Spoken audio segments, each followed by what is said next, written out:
For more on the trade relations between China and New Zealand, let's bring in Fred Teng, the president of the America-China Public Affairs Institute. Fred, thanks very much for joining us. How are you, Sean? I'm great. Let's talk a bit about how this got underway. Really, everything was set last month when Li Keqiang was there talking with the Prime Minister. How important was that, and how quickly do we expect to see these changes? Well, when Premier Li Keqiang went to New Zealand, it's also because of the 45th anniversary of their diplomatic relations. The free trade agreement was signed in 2008, and about 3 years ago, 2014, they decided they need to upgrade this free trade agreement. So this is the work in process in the last 2 years. It's coming to a conclusion that will be good. And they're talking about significant advances, going from 23 billion US dollars a year to as much as 30 billion US dollars a year. How can that happen so quickly? Because there are still these concerns, chiefly about moving dairy products back and forth.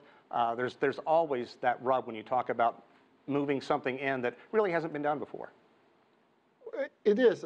New Zealand was the first developed country that China signed a free trade agreement with.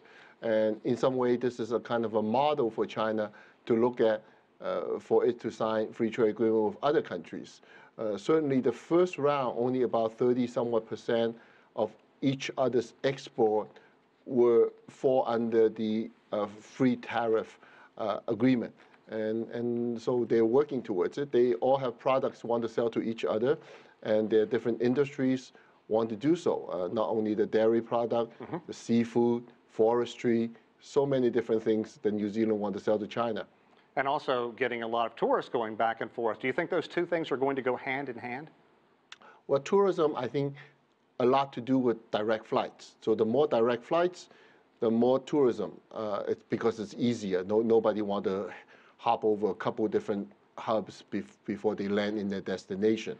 I think that with last year's number at 400,000, we can easily see 1 million, in the foreseeable future. And it's not just the free trade agreement, but there's also the China's Belt and Road Initiative as well, the BRI. How significant is it that New Zealand has signed on to that? Because that clearly is one of the cornerstones of what the Xi presidency wants to focus on. Yes, I think it's very wise for New Zealand to sign on. Certainly, it's a major initiative. It needs to be work with all the different countries, and if New Zealand can take advantage of the maritime part of it, that's good for New Zealand. New Zealand's not a huge country. Why is it so beneficial to both countries, and what are the beneficiary sectors?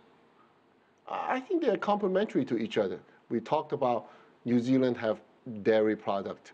They have this bovine, like a beef, right? They have the hide, the leather, they have forestry, they have wine, they have gold.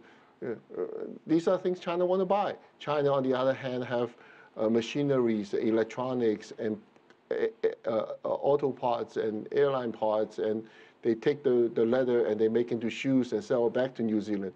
It's actually quite well, but they just have to work out the tariff part, and hopefully they'll keep an open mind, because the more open they're to each other, the more successful both will be. And one thing we have heard over and over is the will is there. The talks are expected to be going on for about a year. Which areas do you think will be the next ones to be included in the FTA, and how important is this moving forward?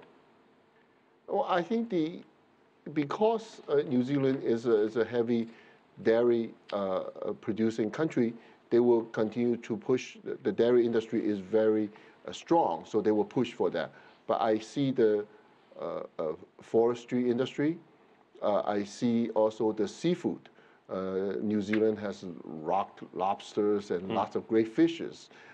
There are fruits industries. You talk about kiwi before, but there are a lot of different fruits, and Chinese people like to eat fruits. So there are a lot of different, that kind of opportunity.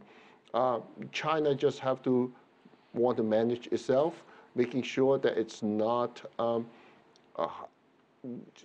just taking over its whole domestic market. So they just want to balance it. It sounds like it's going to be great news for China's expanding middle class, as well as breathe some economic life into New Zealand. Fred Teng, president of the America-China Public Affairs Institute, thanks very much for joining us.